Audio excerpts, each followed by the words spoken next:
খেলার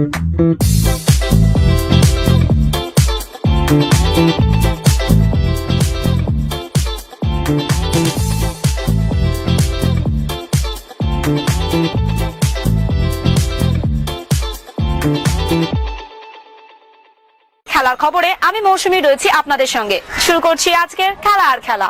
ফুটবলের ডায়েরি নিবেদন করছে সংবাদ প্রতিদিন।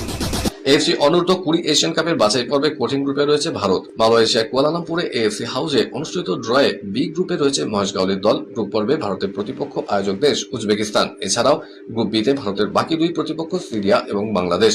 আগামী 25 আগস্ট থেকে 6 সেপ্টেম্বর পর্যন্ত উজবেকিস্তানের রাজধানী তাশখান্দে রাউন্ড রবিন ফরম্যাটে গ্রুপ পর্বের ম্যাচগুলো অনুষ্ঠিত হবে। এদিকে এবার থেকে অনূর্ধ্ব 20 প্রতিযোগিতায় প্রমোশন এবং রেলিগেশন চালু করছে এএফসি। শেষবার 2006 সালে আয়োজক দেশ হিসেবে এই টুর্নামেন্টে অংশ নিয়েছিল তারা। তার আগে অবশ্য 1974 সালে ইরানের সঙ্গে যুগ্মভাবে এই খেতাব জিতেছিল ভারত। পরবর্তীকালে 2025 সালে গোল পার্থক্যের জন্য মূল পর্বে উঠতে পারেনি ভারত। আগামী মৌসুমে আইএসএল ফুটবলের জন্য দল গঠনে নেমে পড়েছে মোহনবাগান। কোচ সার্জিও লোবেরাকে ছেড়ে দেওয়া হচ্ছে। সেই জায়গায় কথা উঠেছিল ভারতীয় কোনো কোচকে দায়িত্ব দেওয়া হোক মোহনবাগান সুপার জায়ান্টে, কিন্তু কর্মকর্তারা ইতিমধ্যে সিদ্ধান্ত নিয়ে ফেলেছেন কোনোভাবেই ভারতীয় কোচের জায়গা হবে না মোহনবাগান ক্লাবে। সেই কারণে স্প্যানিশ কোনো কোচের হাতেই মোহনবাগান ক্লাবকে তুলে দেওয়া হবে। আবার মোহনবাগান ক্লাব ইতিমধ্যেই রবসন ও দিমিত্রি পেত্রাতসকে ছেড়ে দিয়েছে।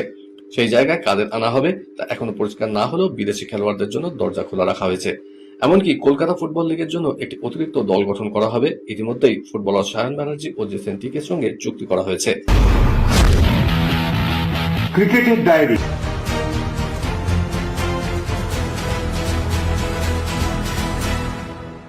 চলতি মরশুমে আইপিএল শেষ লগ্নে এবারে আইপিএল এর দিল্লি ক্যাপিটালস এর পয়েন্ট টেবিলে 14 ম্যাচে 14 পয়েন্ট নিয়ে ষষ্ঠ স্থানে রয়েছে। আগামী মরশুমে দিল্লি ক্যাপিটালস এর প্রধান কোচের দায়িত্ব নিতে চলেছেন সৌরভ গাঙ্গুলি। তেমনই জানিয়েছেন নিজে। সৌরভ বলছেন, সামনের বছর আমি দিল্লি ক্যাপিটালস এর কোচের দায়িত্ব সামলাবো। দলটা বেশ ভালো, কিন্তু এবারে তেমন কিছু করতে না পারলেও বলবো দলের গভীরতা রয়েছে, ব্যালেন্স দল।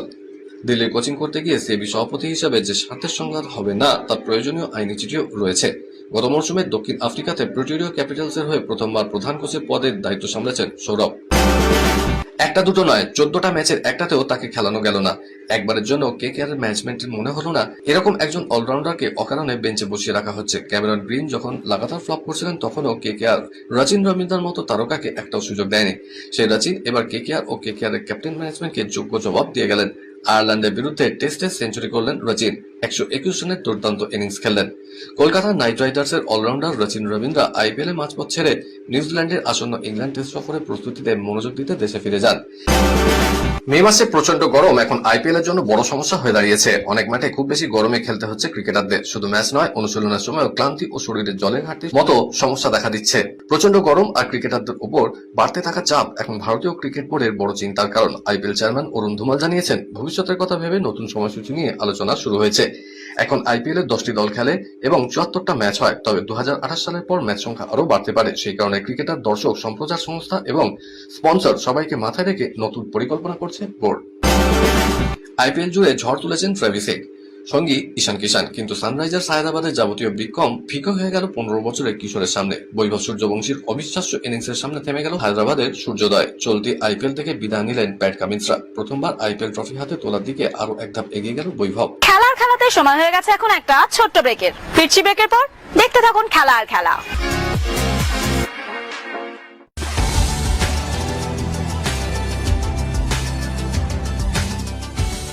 কেআরকে নিউজ মিডিয়া প্রযোজিত সাপ্তাহিক বিনোদনমূলক অনুষ্ঠান বিনোদন.com দেখুন প্রতি শনিবার ঠিক রাত 10:25 আপনাদের প্রিয় চ্যানেল ভিশনে।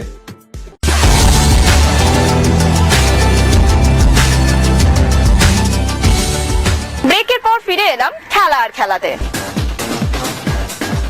বিদেশের ডায়েরি। 5 বারের বিশ্ব চ্যাম্পিয়ন ব্রাজিল ষষ্ঠবার বিশ্বজয়ের লক্ষ্য নিয়ে আসন্ন বিশ্বকাপের জন্য চূড়ান্ত প্রস্তুতি শুরু করে দিল।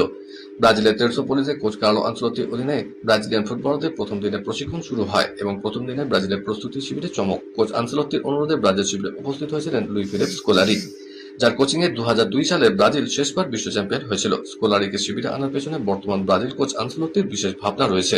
বর্ষিয়ান কোচের উদ্দেশ্য ছিল 2002 সালে বিশ্বকাপ জয়ী ব্রাজিল শিবিরের অভিজ্ঞতা বিনিময় করা। তখনকার শিবিরের অবস্থা, ফুটবলারদের মানসিকতা কেমন ছিল, এই সমস্ত বিষয়গুলো বর্তমান ফুটবলারদের জানানো। বিশ্বকাপ জয়ী স্কোলারি বিশ্বকাপের জন্য নির্বাচিত হওয়া ব্রাজিল ফুটবলারের সঙ্গে ভাব বিনিময় করেন। ফুটবল বিশ্বকাপের আগে ব্রাজিল শিবিরে উদ্বেগের নাম নেইমার। দীর্ঘদিন পর চোট কাটিয়ে বিশ্বকাপের আগে জাতীয় দলে ফিরলেও তার ফিটনেস নিয়ে নতুন করে তৈরি হয়েছে সংশয়।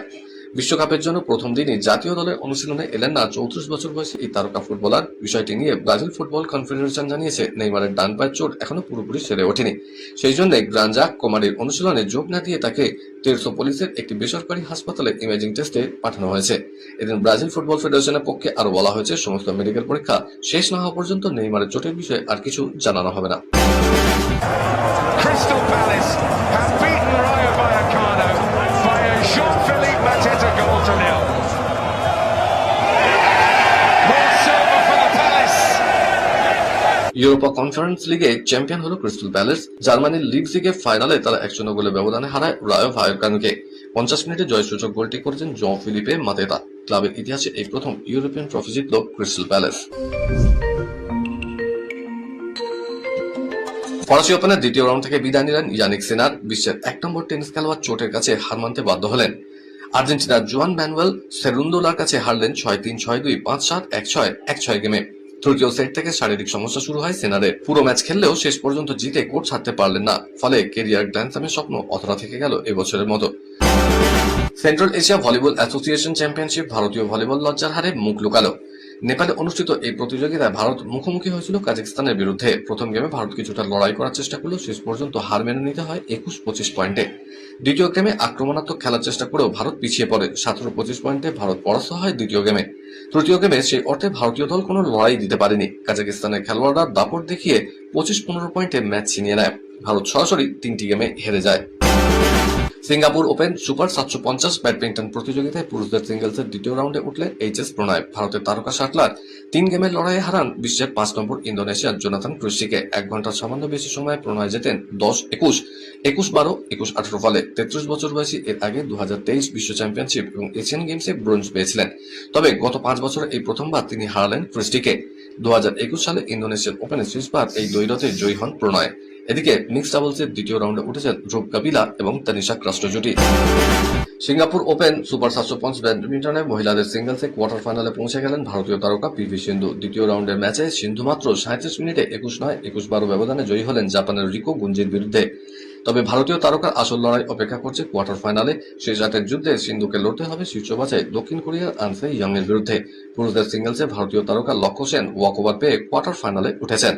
এদিকে পুরুষদের ডাবলসে চতুর্থ বাছাই ভারতীয় জুটি সাত্বিক চিরাগ শেট্টি 3 গেমে তীব্র লড়াই পর 21-15, 11-21, 21-18 ব্যবধানে লি জে-হুই এবং ইয়ংপো হোয়ানদের হারিয়ে কোয়ার্টার ফাইনালে উঠেছেন। আজ সময় বিশ্বকাপের জন্য দল ঘোষণা করলো আর্জেন্টিনা। গতবারের চ্যাম্পিয়নের দল ঘোষণা করতে ক্রিস্টিয়ানো রোনাল্ডোর বিশ্ব রেকর্ড স্পর্শ করলেন লিওনেল মেসি। এলান্টাইনের নেতৃত্বে এই ট্রফি ধরে রাখার লড়াই করবে লাতিন আমেরিকার দেশ। ইন্টার মায়ামি হয়ে খেলতে নেমে হ্যামস্ট্রিং এ টান অনুভব করায় মাঠ ছেড়েছিলেন মেসি। গত 24 মে ফিলাডেলফিয়া ইউনিয়নের বিরুদ্ধে 18 মিনিটই মাঠে ছিলেন তিনি। সেই ঘটনার পর মেসির বিশ্বকাপ খেলা নিয়ে তৈরি হয়েছিল শঙ্কা। শেষ পর্যন্ত তাকে রেখেই 26 জনের চূড়ান্ত দল ঘোষণা করেছেন আর্জেন্টিনার কোচ লিওনেল স্ক্যালোনি। মেসির চোট গুরুতর নয়, বিশ্বকাপের আগেই সম্পূর্ণ ফিট হয়ে যাবেন তিনি। দল নির্বাচনে বিশেষ পরীক্ষার পথে হাঁটেননি, সম্ভাব্য সকলকেই দলে রেখেছেন বিশ্বজয়ী কোচ। ভারতের অন্যতম তরুণ শুটার এসা সিং আইএসএসএফ বিশ্বকাপে মহিলাদের 25 মিটার পিস্তল ইভেন্টে সোনা জিতে ভারতকে গর্বিত করেছে। ফাইনালে শুধু সোনা জেতাই নয়, বিশ্ব রেকর্ড গড়াও কৃতিত্ব দেখিয়েছেন। ফাইনালে 50টি শটের মধ্যে এসার স্কোর হয় 43। এই স্কোর অবশ্যই সিনিয়র এবং জুনিয়র দুই বিভাগেই নজির।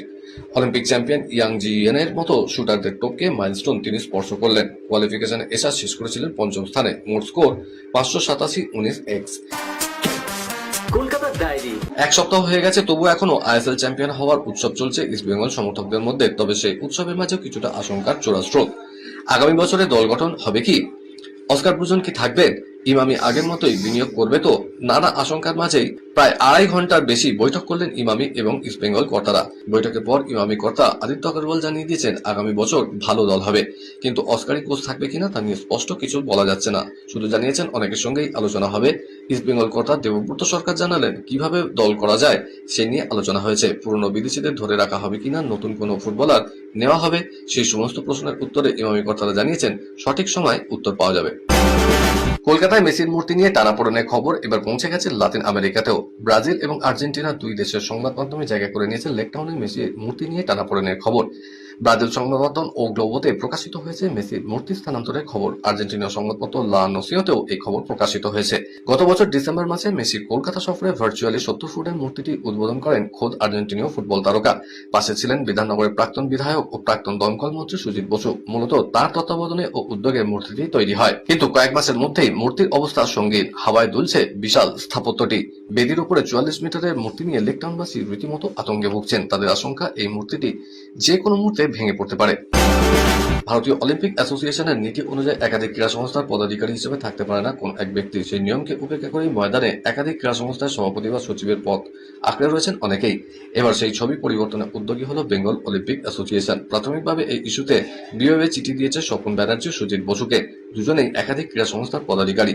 স্বপন দীর্ঘদিন ধরেই জড়িত টেবিল টেনিস, বক্সিং, হ্যান্ডবলের মতো বেশ কয়েকটা খেলার রাজ্য নিয়ামক সংস্থার সঙ্গে। প্রাক্তন মন্ত্রী সুজিত রয়েছেন হকি, অ্যাথলেটিক্স, জুডোর মতো ক্রীড়া সংস্থায়। তাদের কোনো একটা সংস্থা বেছে নেওয়ার বার্তা দেওয়া হয়েছে বিওএর তরফে। খেলা আজকের মতো এই পর্যন্তই।